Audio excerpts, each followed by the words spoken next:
Hi all, welcome to bio class. കഴിഞ്ഞ ക്ലാസ്സിൽ എടുത്ത കാര്യങ്ങൾ എല്ലാവരും പഠിച്ചു കഴിഞ്ഞു എന്ന് വിചാരിക്കുന്നു. എല്ലാവരും നോട്ട്സ് എഴുതാൻ പ്രത്യേകം ശ്രദ്ധിക്കണം. അതുപോലെ തന്നെ വീഡിയോസ് വാച്ച് ചെയ്യുന്നതിന്റെ മുന്നേ ആയിട്ട് നമ്മുടെ വീഡിയോയുടെ താഴെ എന്തെങ്കിലും എഴുതിയിട്ടുണ്ടോ എന്നുള്ളതൊന്ന് പ്രത്യേകം നോക്കണം. എന്തെങ്കിലും കറക്ഷൻസ് ഉണ്ടെങ്കിൽ വീഡിയോയുടെ താഴെ എഴുതുന്നതായിരിക്കും. സോ നമുക്ക് ഇന്നത്തെ ക്ലാസ് സ്റ്റാർട്ട് ചെയ്യാം. റെസ്ട്രിക്ഷൻ എൻഡോന്യൂക്ലിയേസസ് നോക്കാം. റെസ്ട്രിക്ഷൻ എൻഡോന്യൂക്ലിയേസസ് എന്ന് പറയുമ്പോൾ ഇത് ഒരു തരം രാസാഗ്നിയാണ്. റെസ്ട്രിക്ഷൻ എൻഡോന്യൂക്ലിയേസസ് എന്ന് പറഞ്ഞിട്ടുണ്ടെങ്കിൽ എന്താണ്? രാസാഗ്നികളാണ്. ഓക്കെ, അപ്പൊ ഈ ഒരു രാസാഗ്നി ആദ്യമായിട്ട് കണ്ടെത്തിയ ശാസ്ത്രജ്ഞരുടെ പേര് നമുക്കൊന്ന് നോക്കാം. ആൽബർ സ്മിത്ത് നഥാൻ. ഓർത്ത് വയ്ക്കുക, 3 ശാസ്ത്രജ്ഞരുടെ പേര് ഇവിടെ ഓർക്കണം. ആൽബർ സ്മിത്ത് നഥാൻ. ഈ 3 ശാസ്ത്രജ്ഞരും കൂടിയിട്ടാണ് റെസ്ട്രിക്ഷൻ എൻഡോന്യൂക്ലിയേസസ് എന്ന് പറയുന്ന ഈ ഒരു രാസാഗ്നിയെ വേർതിരിച്ചെടുത്തത്. ഓക്കെ, ഈ ഒരു കണ്ടെത്തലിന് ഇവർക്ക് നോബൽ സമ്മാനം ലഭിക്കുകയും ഉണ്ടായി. ഓർത്തു വെക്കേണ്ട മറ്റൊരു പോയിന്റ് ആണ്, റെസ്ട്രിക്ഷൻ എൻഡോന്യൂക്ലിയേസസ് എന്ന് പറയുന്ന രാസാഗ്നി ഇവർ വേർതിരിച്ചെടുത്തത് ഏത് ബാക്ടീരിയയിൽ നിന്നാണ്? ഓർത്തു വയ്ക്കുക, ഇമ്പോർട്ടന്റ് ആണ്. ഈകോളൈ ബാക്ടീരിയകളിൽ നിന്നാണ്. ഈകോളൈ ബാക്ടീരിയകൾ എന്ന് പറയുമ്പോൾ എസ്ട്രീഷ്യ കോളൈ ബാക്ടീരിയകളാണ്. ഓക്കെ, അപ്പൊ ഈ ഒരു ബാക്ടീരിയയിൽ നിന്നാണ് ഇവർ ആദ്യമായിട്ട് റെസ്ട്രിക്ഷൻ എൻഡോന്യൂക്ലിയേസസ് വേർതിരിച്ചെടുത്തത്. ഈ ഒരു രാസാഗ്നിയുടെ പ്രത്യേകത എന്താന്ന് വെച്ചാല്, ഈ രാസാഗ്നിക്ക് DNA മുറിക്കാനായിട്ട് സാധിക്കും. തോന്നുന്ന പോലെ ഏതെങ്കിലും ഭാഗങ്ങളിൽ വെച്ചൊന്നും അല്ല ഇവ DNA മുറിക്കുന്നത്. ഒരു പ്രത്യേക സ്ഥാനത്ത് വെച്ച് മാത്രമാണ് ഇവരെന്ത് ചെയ്യുന്നത്? DNA മുറിക്കുന്നത്. അപ്പോ DNA ഒരു പ്രത്യേക ഭാഗത്ത് വെച്ച് ഇവര് കട്ട് ചെയ്യുന്നത് കൊണ്ട്, മുറിക്കുന്നത് കൊണ്ട് ഇവരെ എന്തുകൂടി പറയാറുണ്ട്? തന്മാത്ര കത്രിക എന്നുകൂടി പറയാറുണ്ട്. ഓക്കെ, തന്മാത്ര കത്രിക അഥവാ മോളിക്കുലാർ സിസേഴ്സ് എന്ന് ഇവരെ പറയാറുണ്ട്. അപ്പൊ ഇവിടെ ഓർത്ത് വെക്കേണ്ട പോയിന്റ് ആണ്, ഇമ്പോർട്ടന്റ് ആണ്. തന്മാത്ര കത്രികകൾ എന്നറിയപ്പെടുന്ന രാസാഗ്നി ഏതാണ്? റെസ്ട്രിക്ഷൻ എൻഡോന്യൂക്ലിയേസ് ആണ്. നമ്മൾ നേരത്തെ പറഞ്ഞു, DNA തോന്നിയ പോലെയൊന്നും ഇവര് കട്ട് ചെയ്യില്ല. ഒരു പ്രത്യേക ഭാഗത്ത് വെച്ച് മാത്രമാണ് ഇവര് കട്ട് ചെയ്യുള്ളൂ എന്ന് നമ്മൾ പറഞ്ഞു അല്ലെ. DNA ന്യൂക്ലിയോടൈഡ് ശ്രേണിയുടെ നീളം പരിശോധിച്ചാണ് ഇവയുടെ ധർമ്മം നിർവഹിക്കുന്നത്. DNA ന്യൂക്ലിയോടൈഡ് ശ്രേണിയുടെ നീളം പരിശോധിച്ചാണ് ഇവരെന്ത് ചെയ്യുന്നത്? ഇവരുടെ ധർമ്മം നിർവഹിക്കുന്നത്. ഈ ഒരു രാസാഗ്നി വരുന്നത് ന്യൂക്ലിയേസ് എന്ന് പറയുന്ന ഒരു കുടുംബത്തിലാണ്. ഓക്കെ, ന്യൂക്ലിയേസ് എന്ന് പറയുന്ന രാസാഗ്നിയുടെ ഒരു ഫാമിലി, ഒരു കുടുംബത്തിലാണ് ആര് വരുന്നത്? റെസ്ട്രിക്ഷൻ എൻഡോന്യൂക്ലിയേസസ് എന്ന് പറയുന്ന രാസാഗ്നി വരുന്നത്. അപ്പൊ ന്യൂക്ലിയേസസ് എന്ന് പറയുന്ന ഫാമിലിയിൽ പ്രധാനമായിട്ടും 2 തരത്തിലുള്ള രാസാഗ്നികളുണ്ട്. ഏതൊക്കെയാണ്? റെസ്ട്രിക്ഷൻ എൻഡോന്യൂക്ലിയേസസും ഉണ്ട്, റെസ്ട്രിക്ഷൻ എക്സോന്യൂക്ലിയേസസും ഉണ്ട്. ഏതൊക്കെയാണ്? റെസ്ട്രിക്ഷൻ എൻഡോന്യൂക്ലിയേസസും ഉണ്ട്, റെസ്ട്രിക്ഷൻ എക്സോന്യൂക്ലിയേസസും ഉണ്ട്. റെസ്ട്രിക്ഷൻ എൻഡോന്യൂക്ലിയേസസ് എന്ന് പറഞ്ഞാൽ എന്താണ് നമുക്ക് ആദ്യം നോക്കാം. റെസ്ട്രിക്ഷൻ എൻഡോന്യൂക്ലിയേസസ് എന്ന് പറഞ്ഞാൽ എന്താണ്? ഒരു DNA സ്ട്രാൻഡ് ആണെന്ന് വിചാരിക്കുക. ഓക്കെ, ഇതൊരു DNA സ്ട്രാൻഡ് ആണെന്ന് വിചാരിക്കുക. അപ്പോ ഈ ഒരു DNA സ്ട്രാൻഡിന്റെ ഇടയിലായിട്ട് അല്ലെങ്കിൽ നടുഭാഗങ്ങളിലൊക്കെ ആയിട്ട് DNA കട്ട് ചെയ്യാം. ഓക്കെ, അതിനാണ് ആരെ യൂസ് ചെയ്യുന്നത്? റെസ്ട്രിക്ഷൻ എൻഡോന്യൂക്ലിയേസസിനെ ഉപയോഗിക്കുന്നത്. ഒരിക്കൽ കൂടി പറയാം, DNA സ്ട്രാൻഡിന്റെ മിഡിൽ പോർഷൻസിലൊക്കെ വെച്ചിട്ട് ഇതിനെ കട്ട് ചെയ്യാം. ഓക്കെ, ഇങ്ങനെ ഈ ഒരു രീതിയിലൊക്കെ കട്ട് ചെയ്യാനായിട്ട് ആരെ യൂസ് ചെയ്യുന്നു? റെസ്ട്രിക്ഷൻ എൻഡോന്യൂക്ലിയേസസിനെ ഉപയോഗിക്കുന്നു. അടുത്തത് എന്താണ്? റെസ്ട്രിക്ഷൻ എക്സോന്യൂക്ലിയേസസ് ആണ്. ഓക്കെ, അപ്പൊ റെസ്ട്രിക്ഷൻ എക്സോന്യൂക്ലിയേസസ് എന്ന് പറഞ്ഞിട്ടുണ്ടെങ്കിൽ DNA അറ്റങ്ങളിലായിട്ടാണ് ഇവ കട്ട് ഉണ്ടാക്കുന്നത്. ഓക്കെ, ഇതിന്റെ എൻഡിലൊക്കെ ആയിട്ട്, അറ്റങ്ങളിലായിട്ടൊക്കെയാണ് എന്തുണ്ടാക്കുന്നത്? റെസ്ട്രിക്ഷൻ എക്സോന്യൂക്ലിയേസസുകൾ കട്ട് ചെയ്യുന്നത്. ആദ്യമായി കണ്ടെത്തിയ റെസ്ട്രിക്ഷൻ എൻഡോന്യൂക്ലിയേസസ് ആണ് HindII. ആദ്യമായി വേർതിരിച്ചെടുത്ത റെസ്ട്രിക്ഷൻ എൻഡോന്യൂക്ലിയേസസ് ഏതാണ്? HindII ആണ്. ഓർത്ത് വെക്കണം, ഇമ്പോർട്ടന്റ് ആയിട്ടുള്ള പോയിന്റ് ആണ്. ദെൻ DNAയിലെ 6 ശ്രേണികൾ ഉള്ള ഒരു നിശ്ചിത ശ്രേണിയെ തിരിച്ചറിഞ്ഞ് ഒരു പ്രത്യേക ഭാഗത്ത് കട്ട് ചെയ്യുന്ന ആളാണ് ആര്? റെസ്ട്രിക്ഷൻ എൻഡോന്യൂക്ലിയേസസ് ആയിട്ടുള്ള HindII. ഒരിക്കൽ കൂടി പറയാം, HindII എങ്ങനെയാണ് DNA കട്ട് ചെയ്യുന്നത്? 6 ബേസ് ജോഡികളുള്ള നിശ്ചിത ശ്രേണിയെ തിരിച്ചറിഞ്ഞ് അതിന്റെ ഒരു പ്രത്യേക ഭാഗത്തായിട്ടാണ് DNA HindII കട്ട് ചെയ്യുന്നത്. ഓക്കെ, ഇങ്ങനെ ഈ ഒരു തരത്തിൽ ഇത്തരം റെസ്ട്രിക്ഷൻ എൻഡോന്യൂക്ലിയേസസുകള് DNA-യിൽ ഒരു പ്രത്യേക ഭാഗത്ത് മുറിക്കുന്നുണ്ട് നമ്മൾ പറഞ്ഞു അല്ലെ, കട്ട് ചെയ്യുന്നുണ്ട് നമ്മൾ പറഞ്ഞു. ഇങ്ങനെ കട്ട് ചെയ്യുന്ന ആ ഒരു ഭാഗത്തെ നമുക്ക് എന്ത് പറയാം? തിരിച്ചറിയൽ അനുക്രമണം എന്ന് പറയാം. ഓക്കെ, റെസ്ട്രിക്ഷൻ എൻഡോന്യൂക്ലിയസുകൾ DNA ഒരു പ്രത്യേക ഭാഗത്തായിട്ട് കട്ട് ചെയ്യുന്നു നമ്മൾ പറഞ്ഞു അല്ലെ. ആ ഒരു ഭാഗത്തെ കട്ടുണ്ടാക്കുന്ന ആ ഒരു ഭാഗത്തെ നമുക്ക് എന്ത് പറയാം? തിരിച്ചറിയൽ അനുക്രമണം, ഇംഗ്ലീഷിൽ റെക്കഗ്നീഷൻ സീക്വൻസ് എന്ന് പറയും. ദെൻ നെക്സ്റ്റ് പോയിന്റ്, നമുക്ക് ഏകദേശം 230ഓളം ബാക്ടീരിയകളിൽ നിന്നുമായിട്ട് ഏകദേശം എബോ 900 റെസ്ട്രിക്ഷൻ എൻഡോന്യൂക്ലിയസുകൾ ഇതുവരെ കണ്ടെത്തിയിട്ടുണ്ട്. 230ഓളം ഇനം ബാക്ടീരിയകളിൽ നിന്നുമായിട്ട് എബോ 900 റെസ്ട്രിക്ഷൻ എൻഡോന്യൂക്ലിയസുകളെ ഇന്ന് വരെ വേർതിരിച്ചെടുത്തിട്ടുണ്ട്. റെസ്ട്രിക്ഷൻ എൻഡോന്യൂക്ലിയസുകളാണെങ്കിലും റെസ്ട്രിക്ഷൻ എക്സോന്യൂക്ലിയസുകളാണെങ്കിലും ഇവ ഉപയോഗിക്കുന്നത് എന്തിനാണ്? ന്യൂക്ലിക് അമ്ലങ്ങളെ കട്ട് ചെയ്യാനാണ്. ന്യൂക്ലിക് അമ്ലങ്ങൾ എന്ന് പറയുമ്പോൾ DNA വരും, RNA വരും അല്ലെ. അപ്പോ ന്യൂക്ലിക് അമ്ലങ്ങളെ കട്ട് ചെയ്യാനായിട്ടാണ് റെസ്ട്രിക്ഷൻ എൻഡോന്യൂക്ലിയസുകളും റെസ്ട്രിക്ഷൻ എക്സോന്യൂക്ലിയസുകളും ഉപയോഗിക്കുന്നത്. അടുത്തതായിട്ട് പറയുന്നത് റെസ്ട്രിക്ഷൻ എൻഡോന്യൂക്ലിയസുകൾ എവിടെ വെച്ചിട്ടാണ് ഈ ഒരു കട്ട് ഉണ്ടാക്കുന്നത് എന്ന കാര്യമാണ്. ഓക്കെ, DNA പഞ്ചസാരയും ഫോസ്ഫേറ്റിന്റെയും ഇടയിലുള്ള ഒരു ബന്ധനത്തിന്റെ അവിടെ വെച്ചിട്ടാണ് റെസ്ട്രിക്ഷൻ എൻഡോന്യൂക്ലിയസുകൾ കട്ട് ഉണ്ടാക്കുന്നത്. പഞ്ചസാര ഫോസ്ഫേറ്റ് നട്ടെല്ല് ആണിവ മുറിക്കുന്നത്. റെസ്ട്രിക്ഷൻ എൻഡോന്യൂക്ലിയസുകൾ എന്ന് പറയുന്ന ഈ ഒരു രാസാഗ്നി പല തരത്തിലുണ്ട്. റെസ്ട്രിക്ഷൻ എൻഡോന്യൂക്ലിയസ് ടൈപ്പ് 1 ഉണ്ട്, ടൈപ്പ് 2, ടൈപ്പ് 3, ടൈപ്പ് 4, ടൈപ്പ് 5 എന്നൊക്കെ പറഞ്ഞ് പല തരത്തിലുണ്ട്. എന്നാലും ഇതിൽ ടൈപ്പ് 2 ആണ് കൂടുതലായിട്ടും ഉപയോഗിക്കുന്നത്. കോമൺ ആയിട്ട് ജീൻ ക്ലോണിങ്ങിലൊക്കെ ഉപയോഗിക്കുന്നത് ഏതാണ്? ടൈപ്പ് 2 ആണ്. ആ ഒരു പോയിന്റ് ഒന്ന് ഓർത്ത് വയ്ക്കുക. ടൈപ്പ് 2 റെസ്ട്രിക്ഷൻ എൻഡോന്യൂക്ലിയസുകളാണ് ഇതിൽ ഉപയോഗിക്കുന്നത്, ജീൻ ക്ലോണിങ്ങിൽ ഉപയോഗിക്കുന്നത്. ദെൻ അടുത്ത ഒരു എക്സാമ്പിൾ നോക്കാം. നമ്മൾ നേരത്തെ പറഞ്ഞു ആദ്യമായിട്ട് ഐസൊലേറ്റ് ചെയ്തെടുത്തിട്ടുള്ള റെസ്ട്രിക്ഷൻ എൻഡോന്യൂക്ലിയസ് ഏതാണ്? ഹിൻഡ് 2 ആണ് നമ്മൾ പറഞ്ഞു. ഇനി മറ്റൊരു റെസ്ട്രിക്ഷൻ എൻഡോന്യൂക്ലിയസ് ആണ് EcoR1. ഇവിടെ ഇമ്പോർട്ടന്റ് ആയിട്ടുള്ള ഒരു ക്വസ്റ്റ്യൻ ഉണ്ട്. EcoR1 എന്നുള്ളത് ഏത് ബാക്ടീരിയയിൽ നിന്നാണ് ഐസൊലേറ്റ് ചെയ്തെടുത്തിട്ടുള്ളത്? ഏത് ബാക്ടീരിയയിൽ നിന്നാണ്? ബാക്ടീരിയയുടെ പേര് ഓർത്ത് വെക്കുക, E. coli RY13. Escherichia coli RY13 എന്ന ബാക്ടീരിയയിൽ നിന്നാണ് EcoR1 എന്നുള്ള ഈ ഒരു റെസ്ട്രിക്ഷൻ എൻഡോന്യൂക്ലിയസ് വേർതിരിച്ചെടുത്തിട്ടുള്ളത്.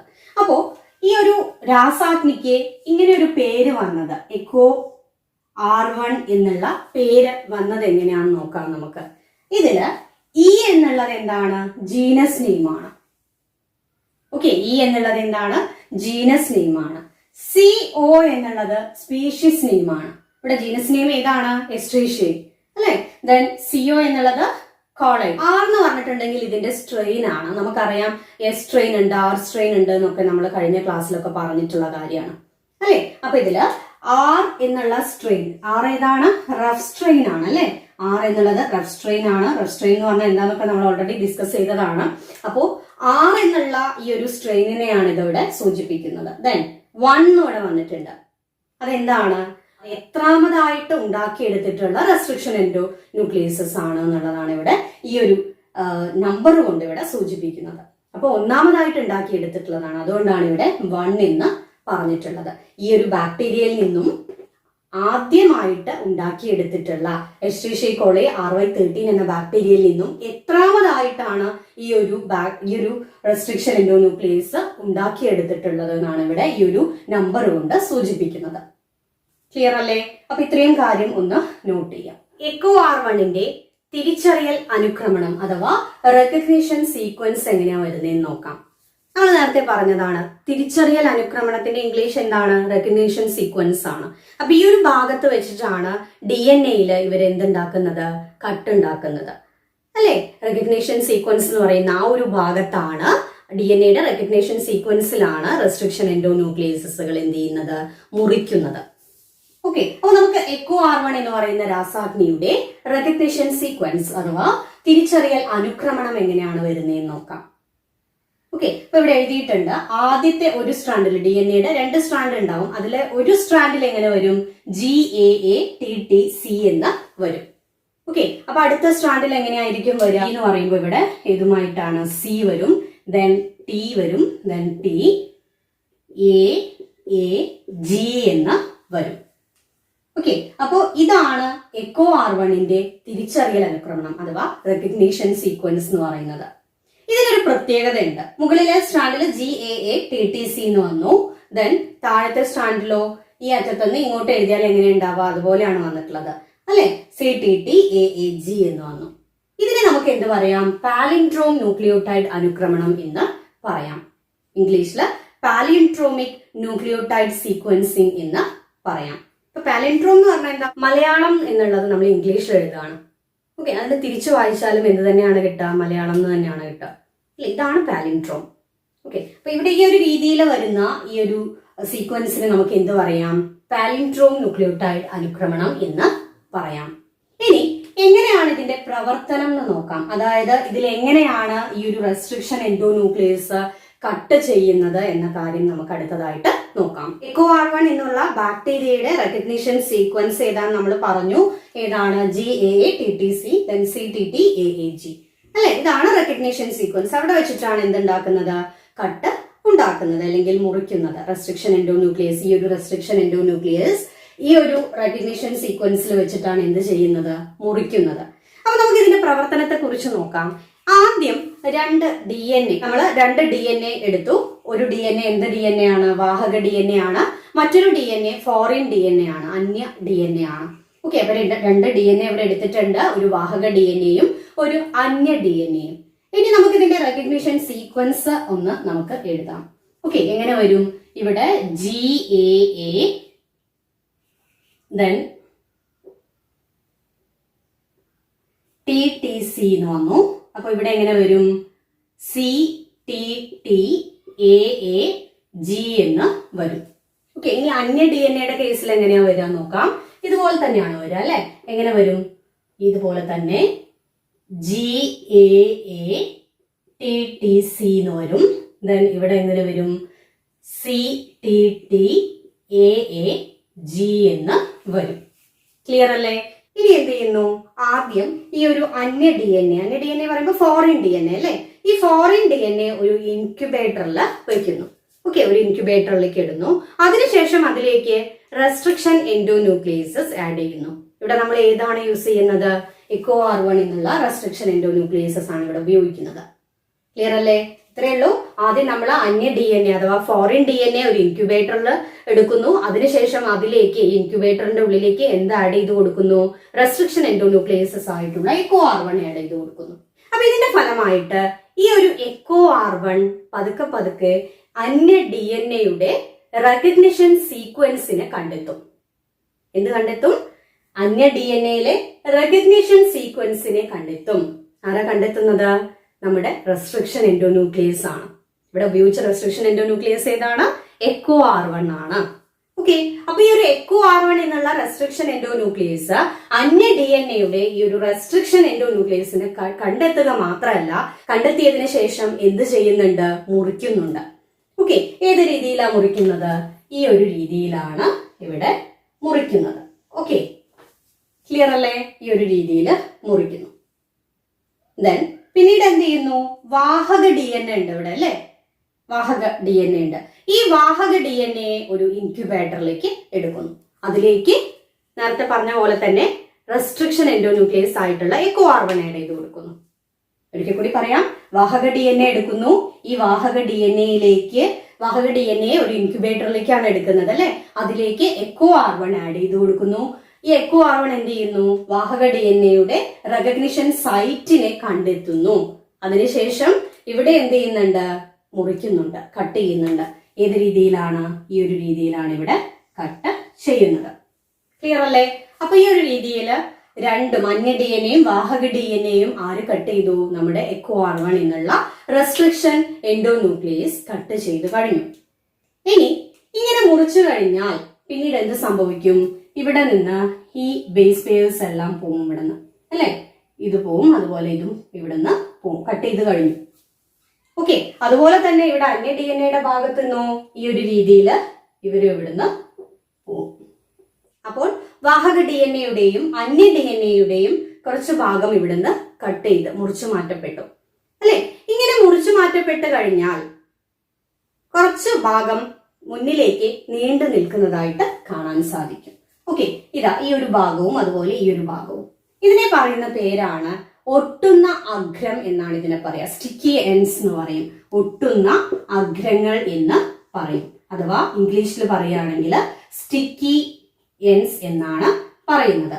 ഒട്ടുന്ന അഗ്രങ്ങൾ, സ്റ്റിക്കി എൻഡ്സ് എന്ന് പറയും. ഇതും അതുപോലെ തന്നെ എന്താണ്, ഒട്ടുന്ന അഗ്രങ്ങളാണ്. ഈ ഒട്ടുന്ന അഗ്രങ്ങൾക്ക് ഒരു പ്രത്യേകത ഉണ്ട്. ഇവ കണ്ടു കഴിഞ്ഞാൽ അപ്പൊ തന്നെ അങ്ങ് ഒട്ടിപ്പിടിക്കും. Because they are complementary to each other. ശരിയല്ലേ? ഇത് കോംപ്ലിമെന്ററി ആയിട്ടല്ലേ വരുന്നത്. അതുകൊണ്ട് എന്ത് ചെയ്യും, ഇവ തമ്മിൽ പെട്ടെന്ന് തന്നെ ഒട്ടിപ്പിടിക്കും. ഇതിങ്ങനെ ഒട്ടിപ്പിടിച്ചു കഴിഞ്ഞാൽ ജസ്റ്റ് ഒന്ന് ഒട്ടിപ്പിടിക്കുകയുള്ളൂ, എന്നാലും അതിന് വിട്ടുപോകാനുള്ള ഒരു ചാൻസ് ഉണ്ട്. അപ്പൊ അങ്ങനെ വിട്ടുപോവാതെ ഇതിനെ തമ്മിൽ നല്ല സ്ട്രോങ് ആയിട്ട് ചേർത്ത് നിർത്തുന്ന ഒരു രാസാഗ്നി ഉണ്ട്. രാസാഗ്നിയുടെ പേര് ഓർത്തു വയ്ക്കുക, DNA ലിഗേസ്. ഇംഗ്ലീഷിൽ അതിന്റെ കറക്റ്റ് പ്രൊനൗൺസിയേഷൻ DNA ലൈഗേസ് എന്നാണ്. ഓക്കെ, പക്ഷെ മലയാളം ടെക്സ്റ്റ് ബുക്കിലൊക്കെ DNA ലിഗേസ് എന്നാണ് കൊടുത്തിട്ടുള്ളത്. ഓക്കെ, രണ്ടും യൂസ് ചെയ്യാറുണ്ട്. DNA ലിഗേസ് യൂസ് ചെയ്യാറുണ്ട്, DNA ലൈഗേസ് എന്നും പറയാറുണ്ട്. ഓക്കെ, അപ്പോ ഈ ഒരു DNA ലിഗേസിന്റെ മറ്റൊരു പ്രത്യേകതയാണ് നമ്മൾ മുന്നേ പറഞ്ഞിട്ടുണ്ട്. They are molecular glues. അല്ലെ, മോളിക്കുലാർ ഗ്ലൂസ് ആണ്, തന്മാത്ര പശ എന്നറിയപ്പെടുന്ന രാസാഗ്നിയാണ്. അപ്പൊ മാറിപ്പോവാതെ ശ്രദ്ധിക്കുക. തന്മാത്ര കത്രിക എന്നറിയപ്പെടുന്നത് റെസ്ട്രിക്ഷൻ എൻഡോന്യൂക്ലിയസ് ആണ്. തന്മാത്ര പശ എന്നറിയപ്പെടുന്നത് DNA ലിഗേസ് എന്ന് പറയുന്ന രാസാഗ്നിയാണ്. ഇവിടെ വാഹക DNA-യും അന്യ DNA-യും ചേർന്ന് നിൽക്കുകയാണ് ചെയ്യുന്നത്. അല്ലെ, ജോയിൻ ചെയ്ത് നിൽക്കുകയാണ് ചെയ്യുന്നത്. ഇവിടെ വരയ്ക്കാം. ഇത് തമ്മിൽ എന്തായി, ഇത് തമ്മിൽ രണ്ടും കൂടി ജോയിൻ ചെയ്ത് നിൽക്കുകയാണ് ചെയ്യുന്നത്. ഇങ്ങനെ ഉണ്ടാവുന്ന DNA നമുക്ക് എന്ത് പറയാം, പുനഃസംയോജക DNA എന്ന് പറയാം. എന്താണ് പുനഃസംയോജക DNA? പുനഃസംയോജക DNA അഥവാ റീകോംബിനന്റ് DNA എന്നാണ് ഇതിനെ പറയുന്നത്. ഈ ഒരു രീതിയിൽ റീകോംബിനന്റ് DNA ഉണ്ടാവാൻ സഹായിക്കുന്ന ഒരു ബന്ധനമുണ്ട്. ഇതിന്റെ ഇടയിൽ നടന്നിട്ടുള്ള ഒരു ബോണ്ടിങ് ഉണ്ട്. ഓക്കെ, ബന്ധനം. ആ ഒരു ബന്ധനത്തിന് പറയുന്ന പേരാണ് ഫോസ്ഫോ ഡൈഎസ്റ്റർ ബോണ്ട് അഥവാ ഫോസ്ഫോ ഡൈഎസ്റ്റോ ബന്ധനം എന്ന് പറയാം. ഇത് വളരെ ഇമ്പോർട്ടന്റ് ആയിട്ടുള്ള ഒരു ക്വസ്റ്റ്യൻ ആണ്. ഇതൊന്ന് ഓർത്തു വെക്കണം. ഫോസ്ഫോ ഡൈഎസ്റ്റർ ബന്ധനമാണ് ഇതിനിടയിൽ നടക്കുന്നത്. അപ്പോൾ ഇവിടെ വാഹക DNA-യും അന്യ DNA-യും കൂടി ചേർന്നിട്ട് എന്തുണ്ടായി, പുനഃസംയോജക DNA ഉണ്ടായി. ഇതുണ്ടാവാനായിട്ട് സഹായിച്ചിട്ടുള്ള ഒരു ബന്ധനം ഉണ്ട്. ആ ബന്ധനത്തിന്റെ പേര് ഓർത്ത് വെക്കുക, ഫോസ്ഫോ ഡൈഎസ്റ്റർ ബോണ്ട് അഥവാ ഫോസ്ഫോ ഡൈഎസ്റ്റർ ബന്ധനം എന്ന് പറയാം. ക്ലിയർ അല്ലേ? അപ്പൊ നമ്മൾ ഇവിടെ പറഞ്ഞത് EcoR1 എന്ന് പറയുന്ന ഒരു റെസ്ട്രിക്ഷൻ എൻഡോന്യൂക്ലിയസ് ഉണ്ട്. അതിന്റെ റെക്കഗ്നിഷൻ സൈറ്റ് ആണ് ഇവിടെ എഴുതിയിട്ടുള്ളത്. അതിന്റെ പ്രവർത്തനമാണ് നമ്മൾ ഇവിടെ കാണിച്ചിട്ടുള്ളത്. അല്ലെ, ഒട്ടുന്ന അഗ്രഹങ്ങൾ തമ്മിൽ കൂടിച്ചേർന്ന് നിൽക്കും. അതിനെ അവിടെ തന്നെ നല്ല സ്ട്രോങ് ആയിട്ട് ചേർത്ത് നിർത്തുന്ന രാസാഗ്നിയാണ് DNA ലിഗേസ് എന്ന് പറയുന്ന രാസാഗ്നി. ഈ ഒരു രീതിയിൽ വാഹക DNA-യും അന്യ DNA-യും കൂടി ചേർന്നിട്ടുണ്ടെങ്കിൽ എന്ത് ഫോം ചെയ്യുന്നു, പുനഃസംയോജക DNA ഫോം ചെയ്യുന്നു. പുനഃസംയോജക DNA ഉണ്ടാവാനായിട്ട് സഹായിക്കുന്ന ബന്ധനം ഏതാണ്, ഫോസ്ഫോ ഡൈഎസ്റ്റർ ബന്ധനമാണ്. നമ്മൾ പറഞ്ഞു റെസ്ട്രിക്ഷൻ എൻഡോന്യൂക്ലിയസസ് എന്ന് പറയുന്ന ഈ ഒരു രാസാഗ്നി ശരിക്കും അത് പ്രോട്ടീൻ ആണ് കേട്ടോ. പലതരത്തിലുള്ള ബാക്ടീരിയകളിൽ നിന്നും ഉണ്ടാക്കിയെടുക്കുന്ന പ്രോട്ടീനുകളാണ് ഈ ഒരു റെസ്ട്രിക്ഷൻ എൻഡോന്യൂക്ലിയസസ് എന്ന് പറയുന്ന രാസാഗ്നി. ഓക്കെ, അപ്പോ ഈ രാസാഗ്നി പല ബാക്ടീരിയകളിൽ നിന്ന് ഉണ്ടാക്കിയെടുക്കുന്നുണ്ട് എന്ന് നമ്മൾ പറഞ്ഞു. ഇവിടെ ജസ്റ്റ് ഒരു 4 ഓപ്ഷൻസ് ഇവിടെ കൊടുത്തിട്ടുണ്ട്. അതായത് ഓപ്ഷൻസ് നോക്കാം. Haemophilus influenzae, E coli, agrobacterium tumefaciens, bacillus amyloliquefaciens. Okay, ഇവിടെ 4 ഓപ്ഷൻസ് കൊടുത്തിട്ടുണ്ട്. ഇതിൽ ഏത് ബാക്ടീരിയ ആണ് റെസ്ട്രിക്ഷൻ എൻഡോന്യൂക്ലിയസസ് എന്ന് പറയുന്ന രാസാഗ്നി ഉൽപ്പാദിപ്പിക്കാത്തത്, അല്ലെങ്കിൽ റെസ്ട്രിക്ഷൻ എൻഡോന്യൂക്ലിയസിന്റെ സോഴ്സ് അല്ലാത്ത ബാക്ടീരിയ ഏതായിരിക്കും? ഈ ഒരു ബാക്ടീരിയ ആണ്. ബാക്ടീരിയയുടെ പേര് അഗ്രോബാക്ടീരിയം ട്യൂമിഫാസിയൻസ്. ബാക്കി മൂന്നിൽ നിന്നും റെസ്ട്രിക്ഷൻ എൻഡോന്യൂക്ലിയസസ് എന്ന് പറയുന്ന രാസാഗ്നി വേർതിരിച്ചെടുക്കുന്നുണ്ട്. അപ്പോൾ റെസ്ട്രിക്ഷൻ എൻഡോന്യൂക്ലിയസസിനെ കുറിച്ച് നമുക്ക് ഇത്രയും കാര്യങ്ങളൊക്കെയാണ് പഠിക്കാനുള്ളത്. ദെൻ അടുത്ത ടോപ്പിക് നോക്കാം. Next topic ligase. ലിഗേസ് എന്ന് പറയുന്നത് നമുക്കറിയാം ഒരു രാസാഗ്നിയാണ്. നേരത്തെ നമ്മൾ പറഞ്ഞു ഒട്ടുന്ന അഗ്രങ്ങൾ ഫോം ചെയ്ത് കഴിഞ്ഞാൽ അതിനെ തമ്മിൽ കൂട്ടിച്ചേർത്തി നല്ല സ്ട്രോങ് ആയി നിർത്തുന്ന രാസാഗ്നിയാണ് എന്ത്, ലിഗേസ് എന്ന് പറയുന്നത്. DNA-യുടെ കഷ്ണങ്ങൾ ഒരുമിച്ച് ചേർത്ത് നിർത്തുന്നു. അതുകൊണ്ട് തന്നെ ഇവയെ നമുക്ക് എന്ത് പറയാം, തന്മാത്ര പശ അഥവാ മോളിക്കുലാർ ഗ്ലൂസ് എന്ന് പറയാം. പ്രധാനമായിട്ടും DNA ലിഗേസ് എന്ന് പറയുന്നത് പ്രധാനമായിട്ടും 2 തരമുണ്ട്. ഏതൊക്കെയാണ്? E. coli DNA ലിഗേസും T4 DNA ലിഗേസും. ഇതിൽ T4 DNA ലിഗേസ് ആണ് കൂടുതലായിട്ടും പല പരീക്ഷണങ്ങളിലും അതുപോലെ തന്നെ ഇത്തരം DNA റെപ്ലിക്കേഷനിലും RDNA എക്സ്പെരിമെന്റുകളിലും ഒക്കെ ആയിട്ട് ഉപയോഗിക്കുന്നത് T4 DNA ആണ്. Okay, then DNA ഇരട്ടിക്കൽ. DNA ഇരട്ടിക്കൽ എന്ന് പറഞ്ഞാൽ എന്താ? DNA റെപ്ലിക്കേഷൻ അല്ലെ. ദെൻ RDNA പരീക്ഷണങ്ങൾ, റീകോമ്പിനന്റ് DNA പരീക്ഷണങ്ങൾ, അതുപോലെ തന്നെ DNA റിപ്പയറിംഗ്, ഇതിലെല്ലാം എന്തിനെ യൂസ് ചെയ്യുന്നുണ്ട്? ഈ ലിഗേസ് എന്ന് പറയുന്ന രാസാഗ്നിയെ ഉപയോഗിക്കുന്നുണ്ട്. അതുപോലെ തന്നെ ഓക്കസാക്കി ഫ്രാഗ്മെന്റുകൾ ഫോം ചെയ്യുമ്പോൾ നമ്മൾ മുന്നേ പറഞ്ഞിട്ടുണ്ട് അല്ലെ, ലാഗിങ് സ്ട്രാൻഡുകൾ കൂടി ചേർന്നിട്ട് എന്തുണ്ടാവുന്നുണ്ട്?